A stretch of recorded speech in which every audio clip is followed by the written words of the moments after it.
আমাদের এখানে আলোচনার মূল বিষয় হলো জাস্টিস ফর 10,323 টিচারের স্টেট কমিটির মধ্যে আলোচনা হবে। আগামী দিনে আমরা কি কর্মসূচি গ্রহণ করব সেটাকে নিয়ে আমাদের আজকে আলোচনার মূল বিষয়। এর মধ্যে একটা কথা বলতে হয়, রাজ্যের মাননীয় শিক্ষামন্ত্রী কিছুদিন আগে উনি একটা ইন্টারভিউতে বলেছিলেন যে হাইকোর্ট এবং সুপ্রিম কোর্টের জাজমেন্টে কোথাও 10,323 সংখ্যাটা উল্লেখ নেই।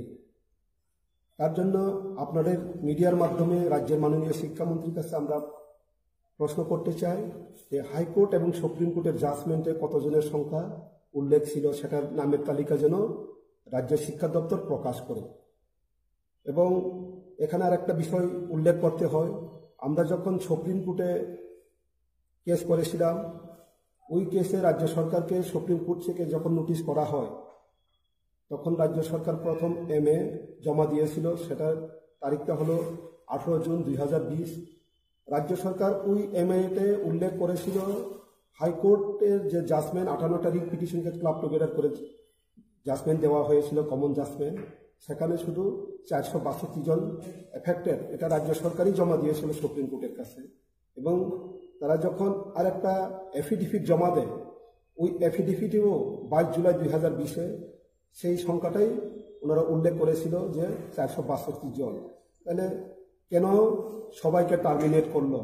যখন রাজ্যের মাননীয় শিক্ষা সচিব এবং শিক্ষা অধিকর্তার সঙ্গে আমরা মিলিত হয়েছিলাম শিক্ষা ভবনে, তখন এই সমস্ত বিষয়গুলি আমরা মাননীয় শিক্ষা সচিব এবং শিক্ষা অধিকর্তার কাছে তুলে ধরেছিলাম। তখন ওনারা কিন্তু এই প্রশ্নের জবাব দেয়নি, শুধু একটা বলেছিল যে ক্যাবিনেটের ডিসিশন অনুসারে সেটা দেওয়া হয়েছিল। এবং আমাদেরকে যে টার্মিনেট করলো সেটাও নাকি ক্যাবিনেটের ডিসিশন। তা আপনাদের ক্যাবিনেটেই দুই জায়গাতে দুই রকম বক্তব্য রাখবো কেন? সেটা হলো আমাদের দাবি। তাই আমরা রাজ্য সরকারের কাছে দাবি রাখবো কতজন এফেক্টেড। আর যদি হাইকোর্ট এবং সুপ্রিম কোর্টের জাজমেন্টকে নিয়ে সবাইকে টার্মিনেট করা হয়, সেখানে 58টা রিট পিটিশন, সব রিট পিটিশনকে টার্মিনেট করার কথা ছিল, কিন্তু একটা রিট পিটিশনকে ইমপ্লিমেন্ট করেনি।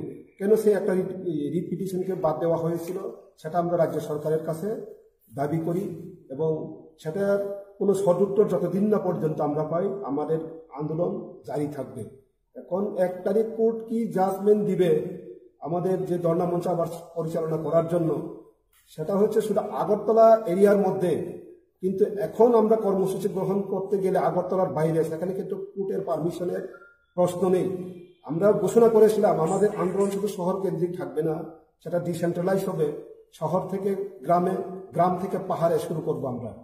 এটাই হলো আজকে আলোচনার মূল বিষয়বস্তু। কারণ যতদিন না পর্যন্ত রাজ্য সরকার আমাদেরকে স্থায়ী সমাধান না করছে ততদিন পর্যন্ত লড়াই সংগ্রাম চলবে আমাদের। সেটাই আজকে আলোচনার মূল বিষয়বস্তু থাকবে আমাদের।